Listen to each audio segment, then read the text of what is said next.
A black woman, dressed in sharp professional attire, stepped confidently toward the gate for her first-class flight.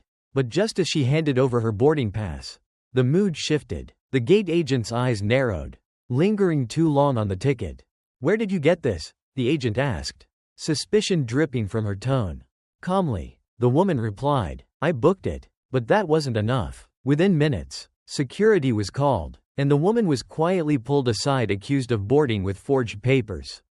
Passengers watched, whispering, as she stood still, enduring the humiliation. What no one expected, including the agent, was what happened next. With steady hands, the woman reached into her briefcase, pulled out her credentials, and calmly revealed she wasn't just a passenger, she was the airline's chief legal advisor.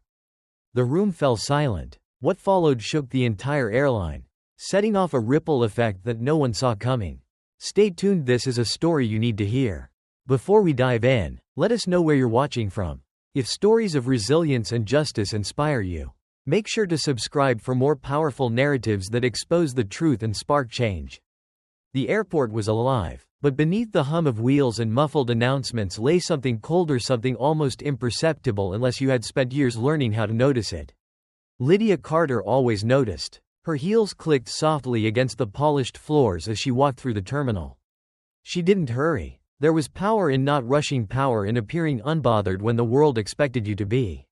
Lydia had built her life on these silent lessons, learned not from books but from the gazes of those who believed her presence was something to explain.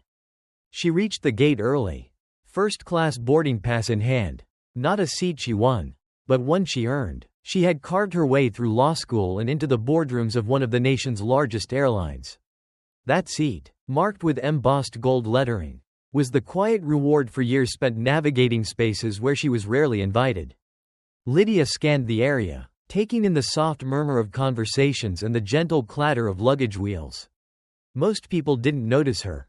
That was fine. She had long ago stopped seeking recognition in rooms like this. Her attention drifted, landing on the boarding counter where a woman, flight attendant by uniform, stood with arms crossed, surveying the crowd. Rachel. The nameplate gleamed against her blazer. Rachel's eyes swept the line, pausing longer on certain passengers. Lydia knew that look. It was quiet, cold, and left a faint burn on the skin of those who felt it.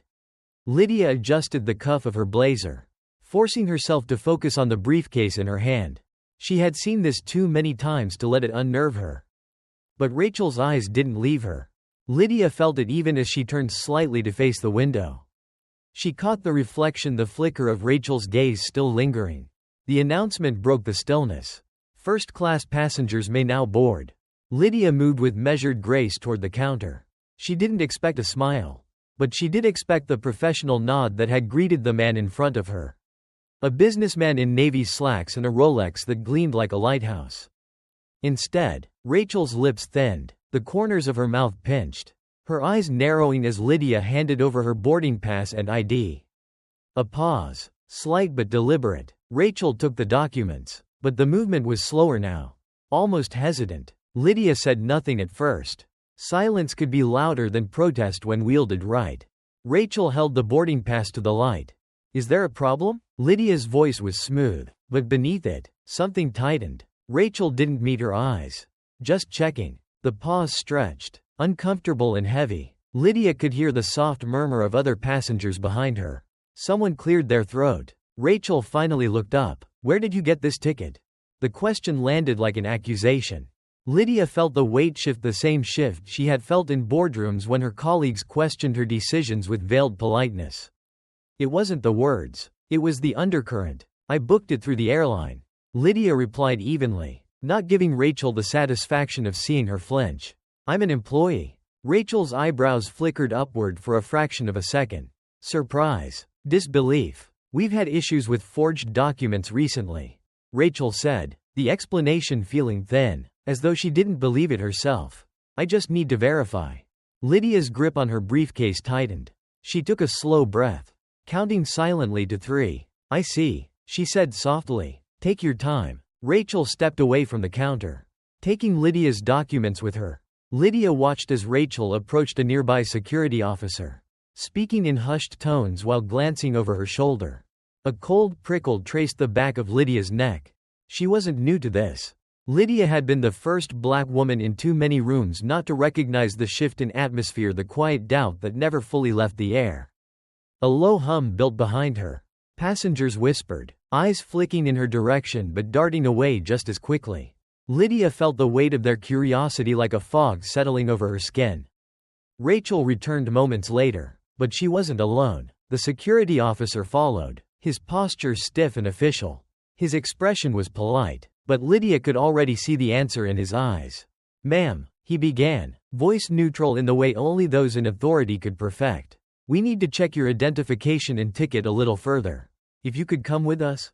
Lydia's pulse quickened, but her expression remained impassive. She could hear the murmurs grow louder behind her. And then she smiled. Not because she was amused, but because she had learned that sometimes, smiling was the sharpest weapon of all. "If this is about protocol," Lydia said, "I'd like to know which part of the protocol allows for public humiliation." The officer hesitated. Rachel shifted slightly, as if wishing she could step behind him. "Come with us," he repeated, though his tone was softer now. Lydia exhaled, glancing at the gathered crowd before returning her gaze to Rachel. "This," Lydia said quietly, locking eyes with Rachel, "isn't over." She picked up her briefcase and followed the officer down the corridor. Each step punctuated by the sound of her heels, sharp, unwavering, and loud enough to remind everyone that she wasn't leaving quietly. The hallway leading to the security office was colder than it should have been. Lydia Carter followed the officer in silence, the sound of her heels trailing behind them like a metronome keeping time on borrowed patience. She could feel the weight of Rachel's gaze still lingering behind her at the gate, a satisfaction thinly veiled as duty. The security officer, whose name tag read Thomas, never looked back as they walked. His shoulders were stiff, not out of confidence, but from something closer to discomfort. Lydia had seen that stiffness before. When they reached the door to the small office, Thomas gestured for her to step inside first. The room was as she expected, clinical, impersonal. A steel table sat in the middle with 2 chairs. And there was a camera perched in the corner, its red light blinking, documenting everything except the unspoken truths. Lydia placed her briefcase down carefully, smoothing the front of her blazer as she took a seat. She crossed her legs slowly, deliberately, while Thomas settled across from her. A long pause stretched between them. Thomas fiddled with a clipboard, but Lydia could tell he was gathering words, testing them before they met the air. "This won't take long," Thomas said finally, but the hesitation in his voice betrayed him. "I imagine it won't," Lydia replied, her tone soft but edged. He glanced at her ID and boarding pass, turning them over in his hands. His eyes flickered to the embossed gold lettering first class and then back to Lydia, as though the two couldn't coexist. "I suppose I should thank you for ensuring the integrity of the airline," Lydia said, leaning back against the cold metal chair. Her words came slowly, each syllable weighted and intentional. Thomas glanced up, startled by her calm. He began, but Lydia raised a hand, cutting him off gently. "I know how this works," she continued, her eyes narrowing slightly. "You'll tell me this is routine, that it's not about me, not about the color of my skin, not about the fact that I don't look like the other passengers you expect to see in first class."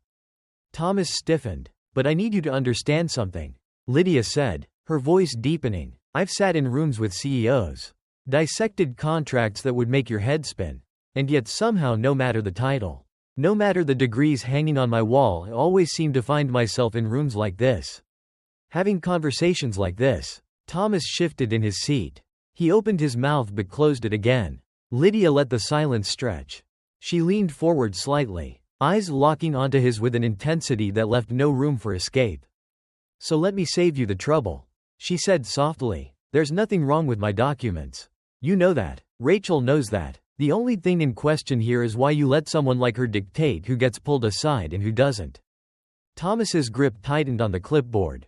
His knuckles whitened. "Ma'am, we've had incidents in the past. Incidents with people who look like me." Lydia finished for him. "That's what you meant to say, isn't it?" Thomas's gaze faltered, dropping to the papers in his hands as if they might shield him from the weight of the moment. "You see, Thomas," Lydia continued, her voice low but cutting, "I've learned to recognize the way discomfort creeps into a room. How quickly the eyes shift.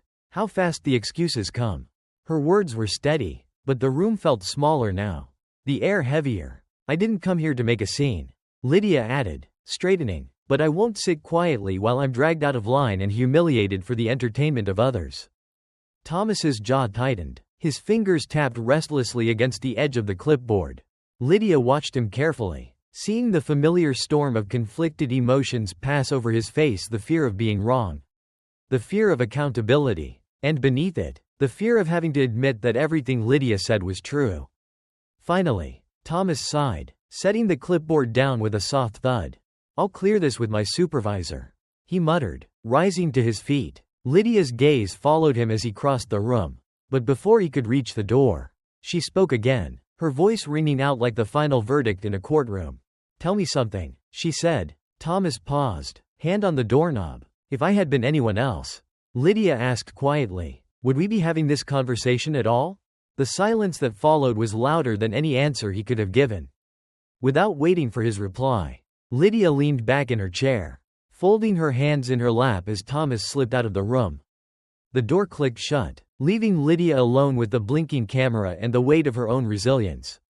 But she wasn't angry. No, not angry, something far sharper than that. She was ready. Lydia sat alone in that cold room longer than she should have. The hum of the fluorescent lights above seemed louder now, almost accusatory, filling the silence like a jury waiting for a verdict. Her reflection stared back at her from the glossy surface of the table, a woman composed but unyielding. A woman who had learned long ago that stillness often spoke louder than rage. Yet beneath that calm exterior, she could feel the slow, deliberate boil of something older, something that had been passed down through generations. Her mother used to tell her, you don't let them see you sweat. Lydia, you keep your back straight, your head high, and when they try to bury you, you make sure they know you brought your own shovel. The words echoed now, grounding her. She could hear voices outside the door, muffled but urgent. The longer she sat, the more she imagined Rachel standing just beyond that thin barrier, the slight smirk of satisfaction curling at the corners of her mouth. Rachel thought she had won, but Lydia knew better. When the door finally opened, Thomas returned alone this time. His eyes, no longer able to meet hers, stayed on the clipboard in his hand like it might shield him from whatever storm Lydia was prepared to bring. Lydia didn't rise. She didn't move at all. What did your supervisor say? Her voice cut through the room, smooth but sharp enough to make him pause mid-step. Thomas shifted awkwardly, as if the weight of the question had settled on his shoulders. Your documents check out. Lydia exhaled quietly through her nose, letting those words settle between them. And Rachel? She asked, though she already knew the answer. Thomas hesitated. She was just following protocol. Lydia's eyes narrowed slightly, but she gave no other indication of the anger tightening in her chest. She leaned forward, folding her hands neatly on the table, her gaze steady and unwavering. Is that what she told you? Lydia asked, her voice dipping lower, soft as a whisper but heavy as iron. Protocol. Thomas's discomfort deepened, but he nodded. Yes, ma'am, I can escort you back to the gate now. Lydia didn't move right away. She let the silence stretch between them again, long enough to make him shift his weight from one foot to the other. No, she said quietly. Thomas blinked. I'm sorry? I said no. Lydia rose slowly, gathering her briefcase with precise, deliberate movements. I won't be escorted anywhere. I'll walk myself. Thomas opened his mouth as if to object, but Lydia was already stepping toward the door. And Thomas, she added without looking back, her hand resting on the doorknob. If Rachel's idea of protocol is humiliating black women for sport, you should tell her this next time. She should aim lower. Lydia stepped into the hallway before he could respond, the soft click of her heels against the polished floor echoing down the corridor. As she approached the gate, the eyes of passengers followed her, curiosity flickering in their gazes like tiny sparks ready to ignite. Lydia didn't look at them. She didn't need to. She could feel the weight of their assumptions, the silent questions they wouldn't dare ask aloud. Rachel stood by the counter, her posture stiffening as Lydia drew closer. Lydia met her eyes directly this time. She smiled, but there was no warmth behind it. Rachel handed over her boarding pass without a word, her fingers trembling just slightly. Thank you, Lydia said, her voice smooth as silk. Rachel's lips parted as if to speak. But Lydia had already turned away, stepping onto the jet bridge with the quiet, undeniable grace of a woman who had survived far worse. When she entered the plane, Lydia felt the shift immediately. A ripple of awareness spread through the first-class cabin. Though no one dared look directly at her, she moved toward her seat near the window, placing her briefcase down carefully as she settled in. The tension in the cabin clung to the air like humidity before a storm. It wasn't long before Rachel entered, making her way down the aisle to oversee pre-flight preparations. She moved with exaggerated politeness, offering bright smiles to every passenger she passed until she reached Lydia's row. Rachel lingered just a second too long, her hands nervously adjusting the overhead compartments. "Miss Carter," Rachel said finally, her voice tight but laced with forced politeness. "Can I get you anything before we take off?" Lydia glanced at her briefly, then looked back out the window. "No, Rachel, I have everything I need." Rachel nodded, but her grip on the compartment handle remained white-knuckled. "Good," Lydia added softly, her eyes never leaving the horizon beyond the glass. "Because so do I." Rachel moved on, but Lydia could feel the weight of her presence for several minutes afterward. As the plane taxied down the runway, Lydia leaned back in her seat and closed her eyes, not to rest, but to let the anger cool into something more useful. Rachel had tried to make a spectacle of her, but Lydia wasn't the one on display now. The reckoning had already begun. The cabin lights dimmed, casting a soft, golden glow over the first-class section. Lydia sat quietly by the window, watching the runway shrink beneath them as the plane ascended into the evening sky. The city lights scattered below like a broken necklace, beautiful, distant, and cold. Rachel passed by once more, the faint click of her heels interrupting the quiet hum of the plane. Lydia didn't look up. She felt Rachel's presence hang in the air like the ghost of something unfinished. For a moment, there was peace, or at least the illusion of it. Lydia leaned her head back against the seat and closed her eyes. But peace, true peace, rarely lingered for long. A soft voice interrupted her thoughts. "Excuse me, Miss Carter?" Lydia opened her eyes, and there stood a young flight attendant, her hands trembling slightly as she held a tray of drinks. The girl couldn't have been older than 25. Her expression nervous, her smile forced. "I just wanted to apologize," she whispered, casting a quick glance down the aisle, as if Rachel might appear behind her at any moment. Lydia's gaze softened, though her expression remained unreadable. "You don't owe me an apology." The girl hesitated. "I saw what happened at the gate. I should have said something." Lydia let those words settle. They were words she had heard before. Words meant well but delivered too late to make a difference. "There's always someone watching," Lydia said, her voice low and measured. "But silence is a choice too. You know." The girl nodded, her cheeks flushing with shame. Lydia glanced at Rachel, who stood further down the aisle, chatting warmly with a white couple seated across from her. Rachel's laugh rang out softly, light and practiced, as if nothing had happened just an hour ago. That laugh, its ease, struck something in Lydia, not because of its lightness, but because she recognized it. It was the laugh of someone who knew the world would always choose her version of the story. Lydia turned back to the young attendant. "If you see something wrong next time, you say it. Don't wait until it's safe to speak." The girl nodded again, whispering a quick thank you before disappearing into the galley. But Lydia didn't relax. She watched Rachel closely now, noting the slight flicker in her composure every time their eyes met. Lydia had been polite, calm, she had done everything the world had ever asked of her. But there was something dangerous about being too calm for too long. The glass, when filled to the brim, didn't spill with noise. It spilled silently, without warning. Rachel made her way back to Lydia's row, her eyes carefully avoiding direct contact. But Lydia's voice stopped her mid-step. "Rachel," Lydia said without lifting her head. Rachel froze, her knuckles tightening around the edge of the overhead bin she had been pretending to adjust. Lydia spoke slowly, not for effect, but because each word deserved its full weight. "I've worked for this airline for 8 years. Lydia began. "I've sat at tables with executives you'll never meet.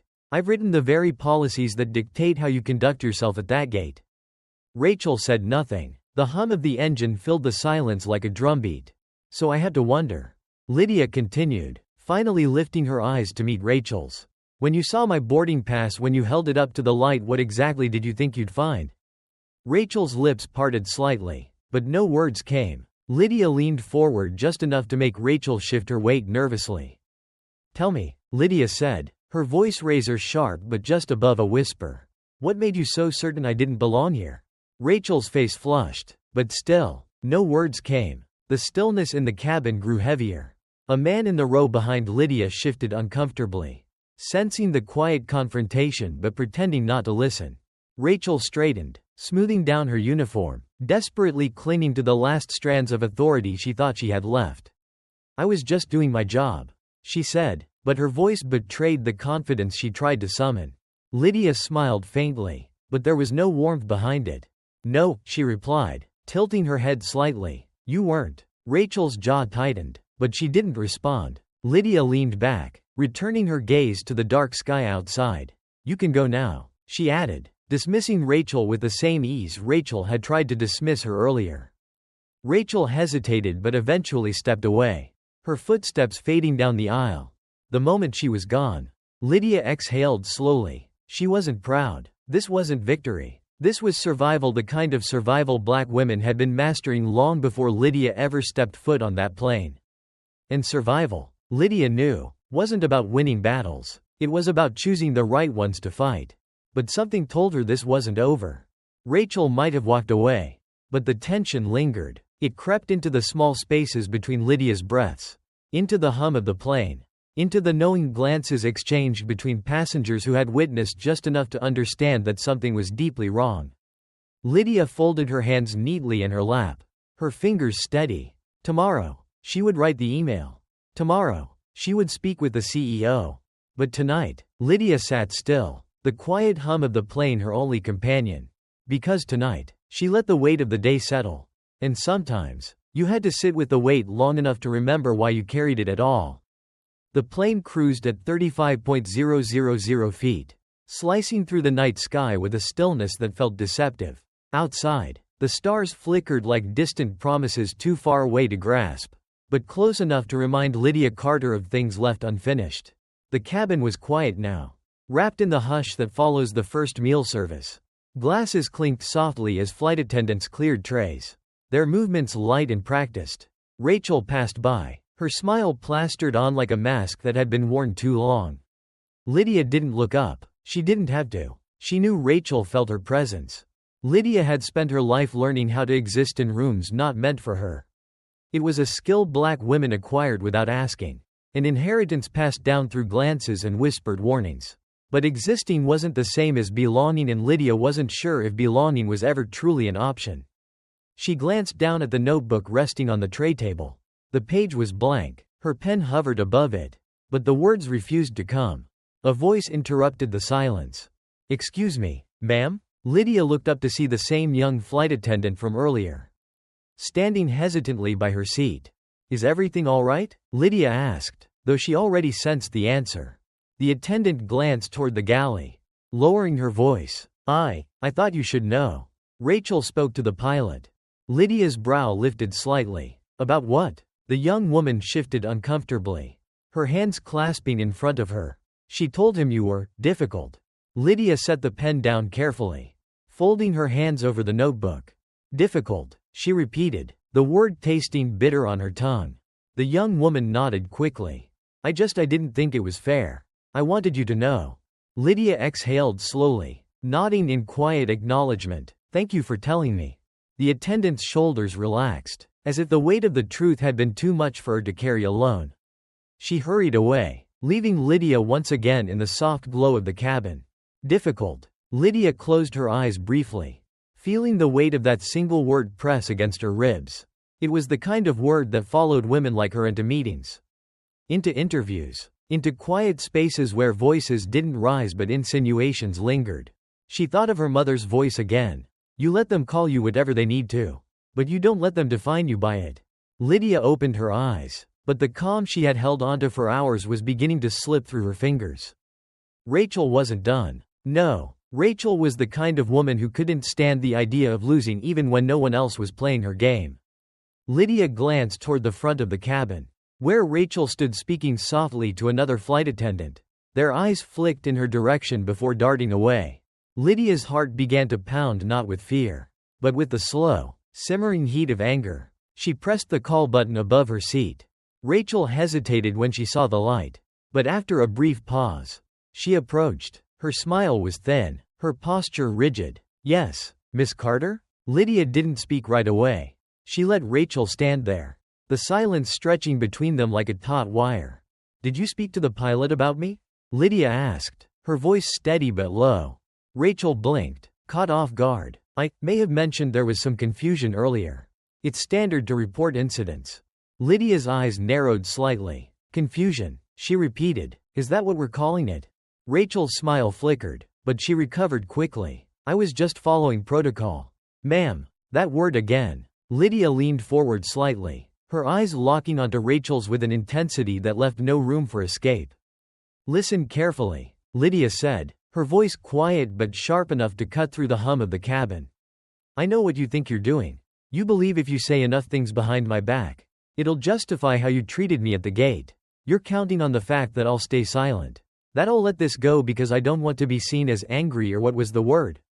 Difficult." Rachel's expression faltered. "But let me make something clear," Lydia continued, her tone darkening. "I am not afraid of difficult. I have lived through difficult. Difficult is why I'm sitting in this seat and not back there." Lydia gestured to the economy cabin. "Difficult is why I will walk off this plane with my head high. While you keep watching, hoping I make a mistake that never comes." Rachel's lips parted, but Lydia wasn't finished. "You can tell the pilot whatever story makes you sleep better tonight. But by the time this flight lands, I will have written an email that will land harder than you think." Rachel stiffened, her face paling beneath the layers of foundation. She opened her mouth to respond but thought better of it. Instead, she stepped back, nodding curtly before disappearing toward the galley. Lydia watched her go, the heat still simmering beneath her skin. The stars outside the window seemed closer now, brighter somehow. She picked up her pen, and this time, the words came easily. Lydia Carter sat with her back straight, eyes fixed on the page in front of her. The pen glided across the paper, each word pressed with the weight of intention. She wasn't writing a complaint, she was documenting evidence, every syllable sharp as a blade. Rachel hadn't returned. Lydia suspected she wouldn't, not until the plane touched the ground, not until she could find a quiet corner to disappear into. But Lydia wasn't concerned about Rachel anymore. Rachel was only a symptom. The real disease ran deeper. The cabin remained still, but Lydia could feel the undercurrent shifting. The soft rustle of newspapers, the muted clicks of seatbelt signs that others had noticed. They always noticed, but silence was easier than confrontation. A man 2 rows ahead glanced back. His eyes met Lydia's for a brief moment before retreating, as if looking too long might implicate him in something he wasn't ready to acknowledge. It wasn't guilt that filled the cabin. It was discomfort. Lydia was used to that too. But the discomfort wasn't hers to bear. Not this time. A shadow moved in her peripheral vision. Lydia looked up to see the pilot stepping out of the cockpit. He was tall, with silver hair and a neatly pressed uniform. His eyes scanned the first-class cabin until they landed on her. She knew that look well. The polite mask of authority. He approached slowly, not wanting to disturb the passengers around him but determined to speak with her. Lydia placed her pen down, folding her hands over the notebook. "Miss Carter," the pilot said, leaning slightly toward her row. His voice dipped in professional courtesy. "I was told there was an issue earlier." Lydia's eyes didn't waver. "I wasn't aware that flying with a valid ticket was considered an issue." "Captain." The man straightened, clearly unprepared for her calm directness. "No, of course not," he replied, his smile tight, forced. "I just wanted to ensure everything was to your satisfaction." Lydia held his gaze for a long, quiet moment. The plane's engines hummed beneath them. But in that space, nothing else moved. "Everything's fine," she said, voice low and deliberate. "Unless there's something else I should know." The pilot hesitated, searching for the right words. "No," he said finally. But his eyes flicked toward the galley where Rachel had disappeared. "Thank you for your understanding." Understanding. Lydia gave a small nod. Not of agreement, but acknowledgement. She understood plenty. As the pilot turned to leave, Lydia spoke again, her voice just loud enough for him to hear. "Captain?" He stopped, glancing back. Tell Rachel she isn't the first, Lydia said softly. And she won't be the last. But I won't be the last either. The pilot lingered for a breath, then nodded slightly before returning to the cockpit.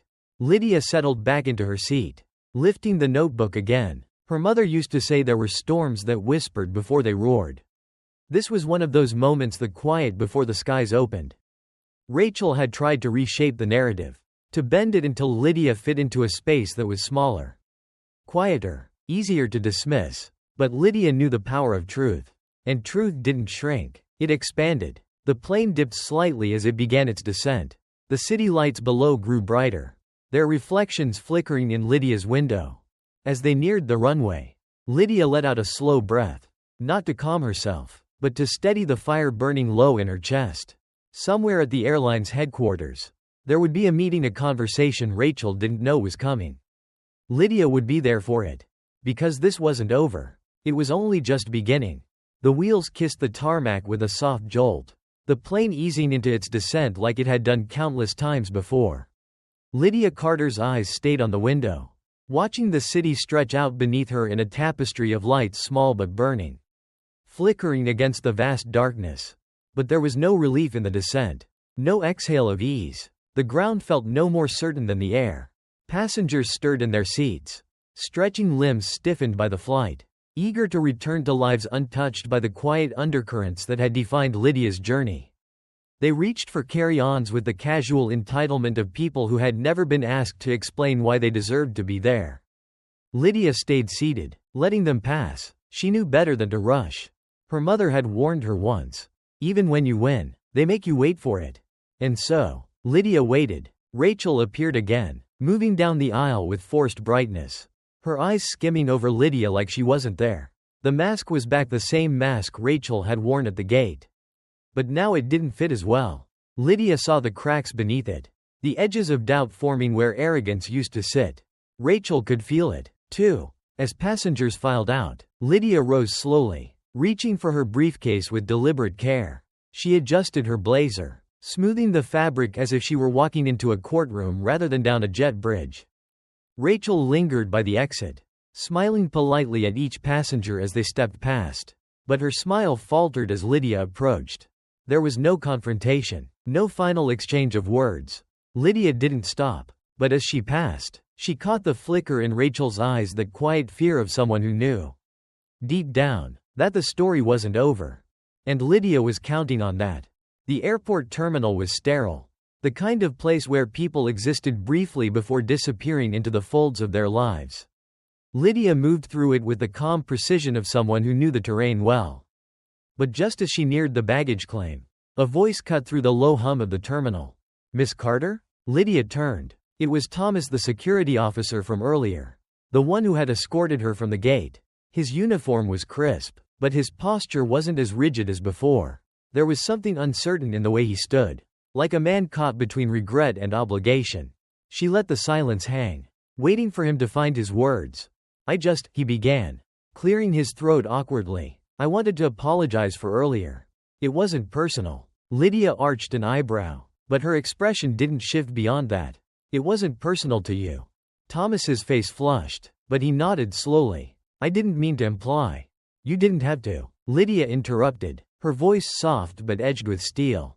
"That's the thing about apologies, Thomas. They don't mean much if you're still standing in the same place after you give them."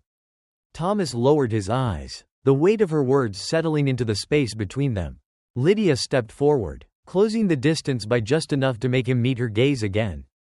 "I know men like you," she continued, "men who let things happen because it's easier than doing something about it.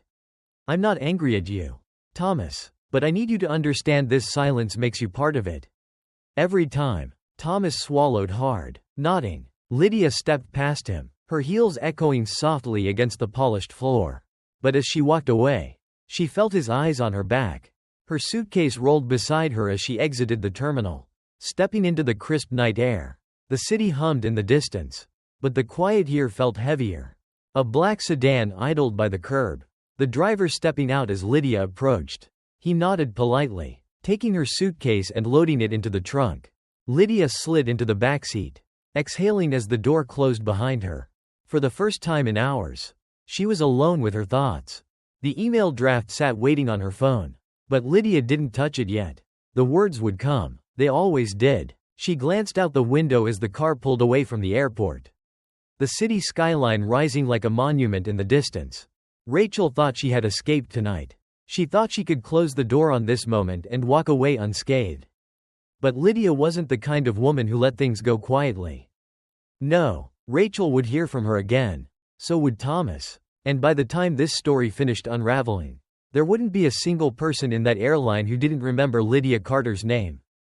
Justice wasn't loud. Sometimes it whispered low and steady until the right people heard it. The city's lights blurred against the glass as the sedan wove through the streets. Lydia Carter sat in the backseat, her hands resting loosely on her lap. But her mind was anything but still. The weight of the day hadn't left her, it had merely shifted, settling deeper into the marrow of her bones.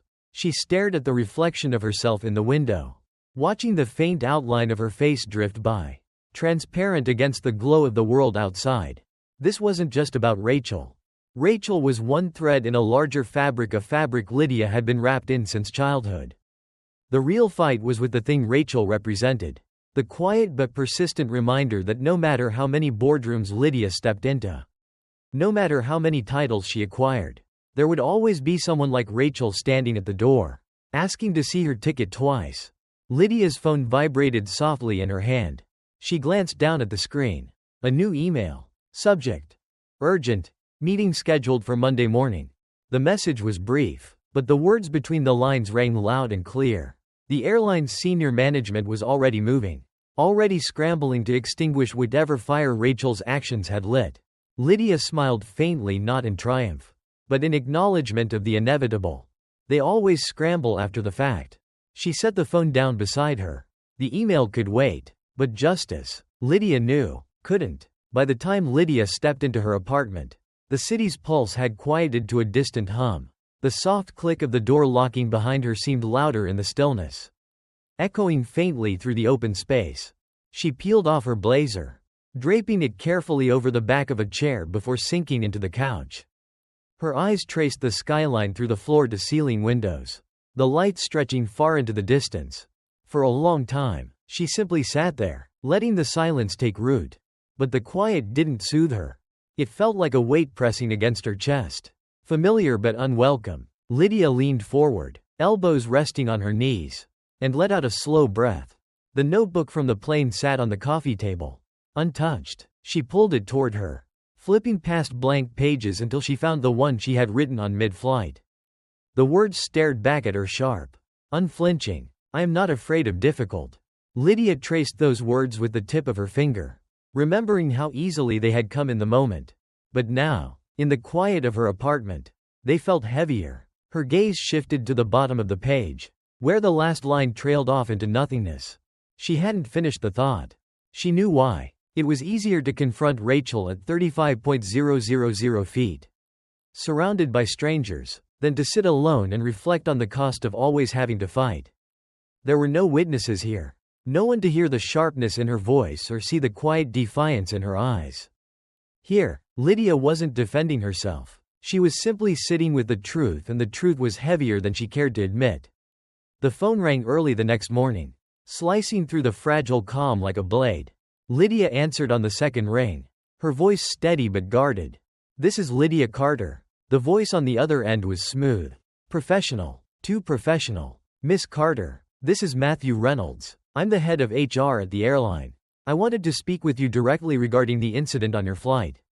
Lydia said nothing, letting him continue. "We've conducted a preliminary review," Matthew went on, his tone careful but rehearsed.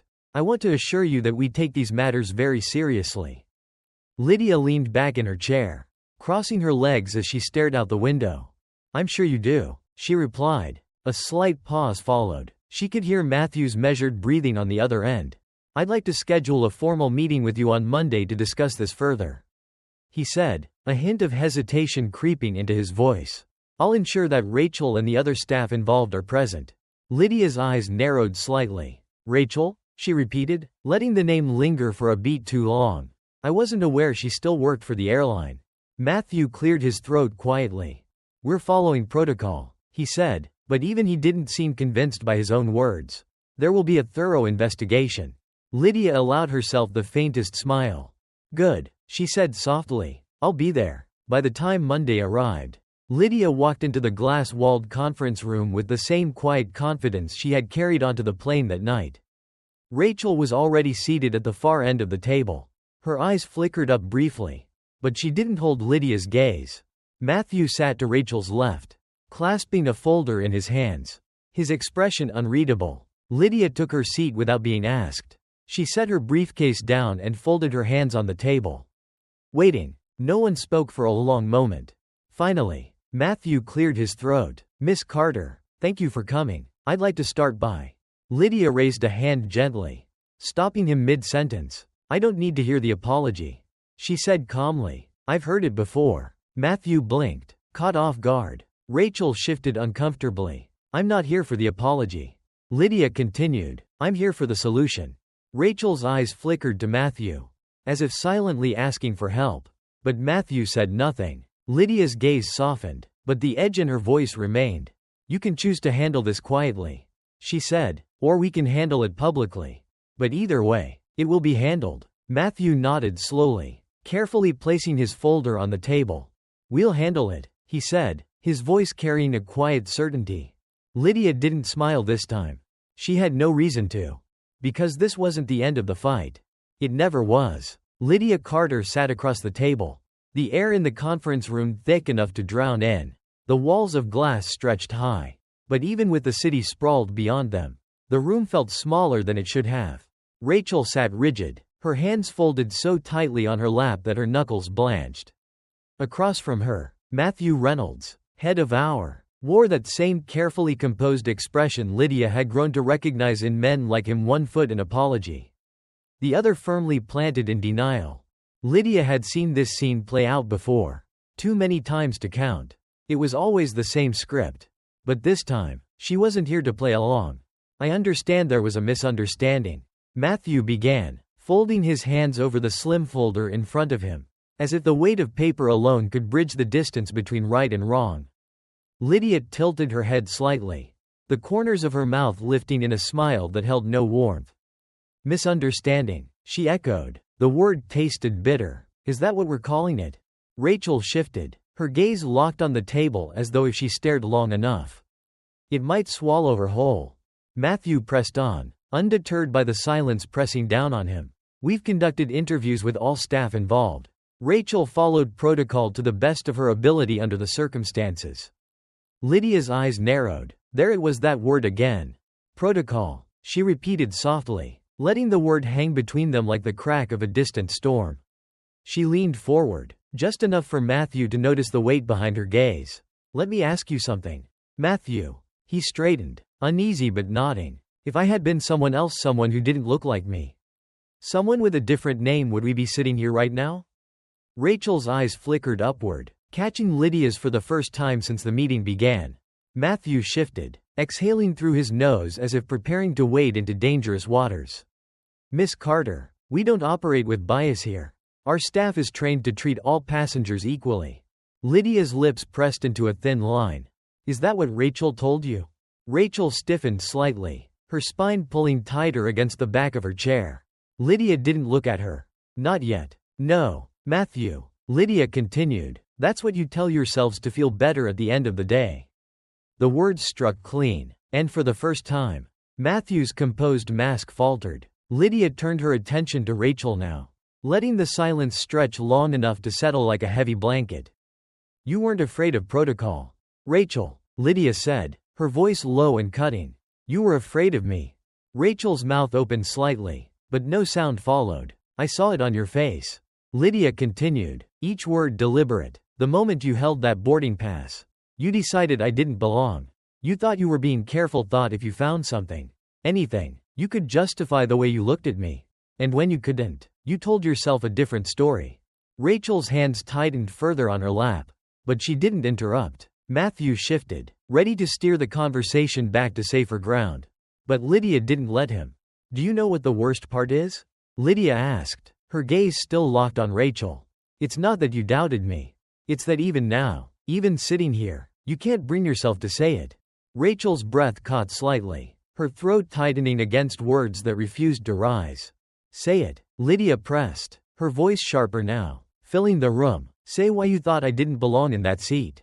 Rachel swallowed hard, her hands trembling now. Matthew glanced between them, unsure whether to intervene. It wasn't personal, Rachel whispered finally, her voice fragile, barely audible. Lydia leaned back, exhaling slowly as she nodded, almost as if she had been expecting that answer.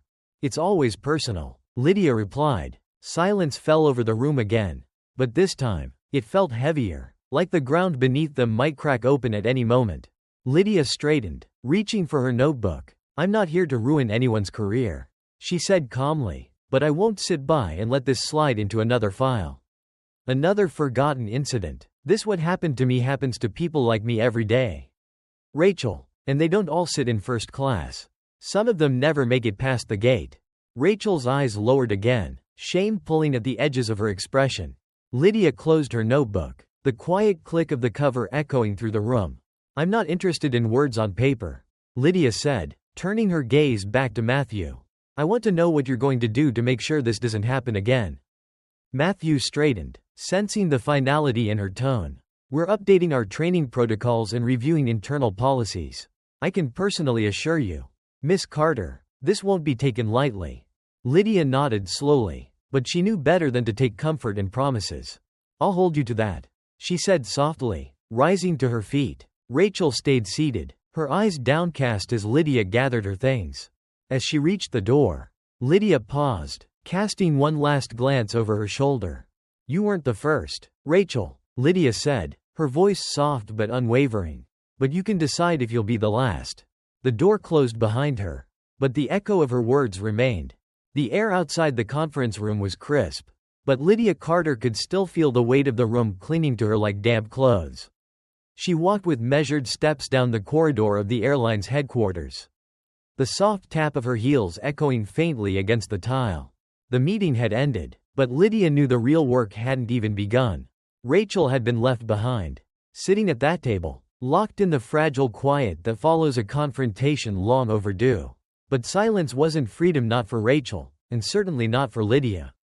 Lydia pressed the elevator button and waited. Behind her, the glass panels framed a sprawling view of the city skyline, bright, shimmering towers that seemed to promise justice and equality.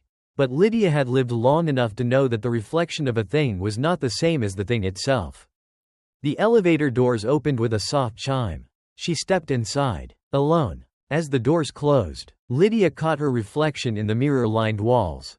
Her posture was straight, her gaze steady, but somewhere behind her eyes, exhaustion lingered. It was a familiar exhaustion, the kind that didn't announce itself in the moment, but settled in later, after the adrenaline faded. It was the exhaustion of explaining, over and over again, things that should no longer require explanation.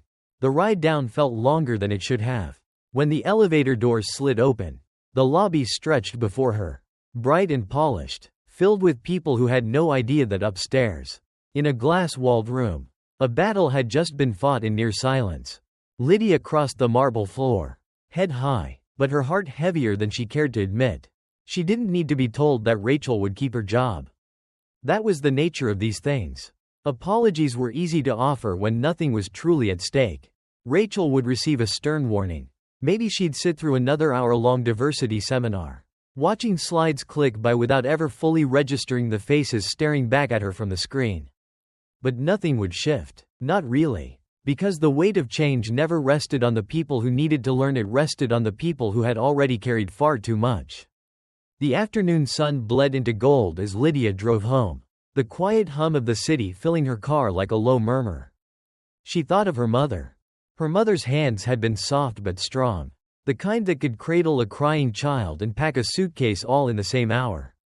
She used to tell Lydia, "You don't fight every battle, but you pick the ones you can't afford to lose." This, Lydia knew, was one she couldn't afford to lose. Her phone buzzed on the passenger seat. She glanced at the screen. Unknown number. Lydia pressed the call through her car's speaker. Lydia Carter, she answered. For a moment, there was silence on the other end. Then, a hesitant voice. Miss Carter? Lydia's hand tightened slightly on the wheel. She recognized the voice immediately. Rachel. Lydia exhaled, steadying herself. Yes, Rachel? Another pause. I wanted to thank you, Rachel said, her voice low, almost fragile. For not, she hesitated, searching for the right words. For not trying to have me fired. Lydia's eyes narrowed as she stared at the road ahead, the street lights flickering by in a rhythm that felt too slow. Is that what you thought I was there to do? Lydia asked quietly. Rachel didn't answer right away.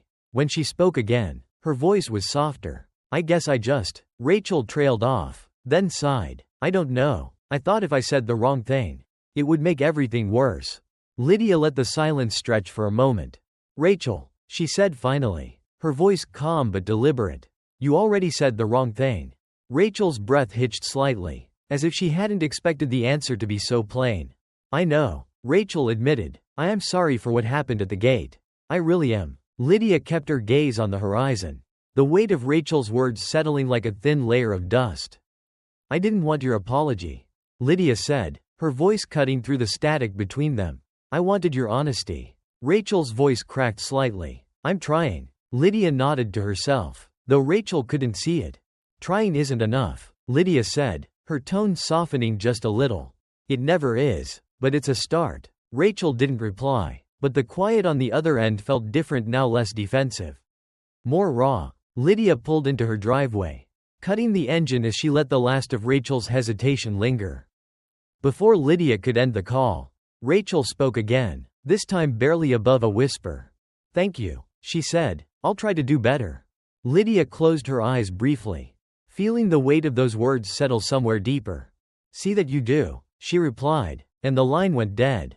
That night, as Lydia sat by the window of her apartment, watching the city flicker beneath her, she let herself feel the full weight of the day. Rachel's apology didn't undo what had happened. It never did. But Lydia knew that battles weren't always won by grand gestures. Sometimes, they were won by planting seeds small, deliberate, and patient. Lydia set down her glass and picked up the notebook from her bag. Flipping open to the page she had started on the plane, she began to write again. Not for the airline, not for Rachel, but for herself. Because there were stories that needed to be told, even if the world wasn't ready to hear them. And Lydia Carter, like the women before her, would keep telling them until the ground beneath her finally shifted. The city hummed beneath Lydia Carter's window. But inside her apartment, the world was silent. It was a fragile kind of silence, the kind that seemed to teeter on the edge of something unspoken. Lydia sat with her notebook open, the half-finished sentence staring back at her like an unanswered question. The call from Rachel lingered in the air, as if her voice had found a way to seep into the corners of the room and settle there. I'll try to do better. Rachel had said the words with sincerity, but Lydia had learned long ago that sincerity didn't stop bullets. It didn't stop hands from pulling her out of lines or eyes from following her in spaces she had every right to occupy. Trying didn't lift the weight. Action did. Lydia set the pen down, rubbing her temples as if the gesture might somehow shake loose the heaviness pressing against her chest. She thought of her mother again. You carry the weight until you find someone strong enough to help you lift it. But until then, you don't put it down. That was the lesson passed down like an heirloom. Worn and heavy but precious all the same. Lydia had carried it for years through law school. Through courtrooms filled with men who underestimated her. Through boardrooms where she was the only black woman in the room. And she would carry it again. Her phone buzzed, the sudden sound cutting through the quiet like glass breaking. Lydia glanced at the screen. Incoming call. Matthew Reynolds. Lydia exhaled slowly before answering. Matthew. His voice was tight. Careful, Miss Carter. I apologize for the late call. I wanted to follow up on our meeting. Lydia's eyes drifted back to the city lights, her reflection faint against the glass. I didn't expect to hear from you so soon, she replied, though the undercurrent in her voice left no room for pleasantries. Matthew cleared his throat. There's been some discussion among the executive team about the incident with Rachel. Lydia waited. We're considering moving her to another department, he said cautiously, as if gauging the temperature of the conversation. Lydia closed her eyes briefly, the words settling like cold iron in her chest. Relocation, she said, each syllable crisp and deliberate. That's your solution? Matthew hesitated. It's standard procedure in cases like this. We believe it's the most diplomatic course of action. Lydia felt the slow rise of something sharp beneath her skin, a quiet, simmering anger she had held at bay for days. Diplomatic, she repeated softly. Matthew, I didn't ask for diplomacy. I asked for accountability. The line went quiet, save for Matthew's soft breath on the other end. I understand your frustration, he began, but Lydia cut him off. No, Matthew, you don't. Her voice rose, not in volume but in weight, pressing down on the space between them. You think moving Rachel fixes the problem, but all it does is shift it somewhere else.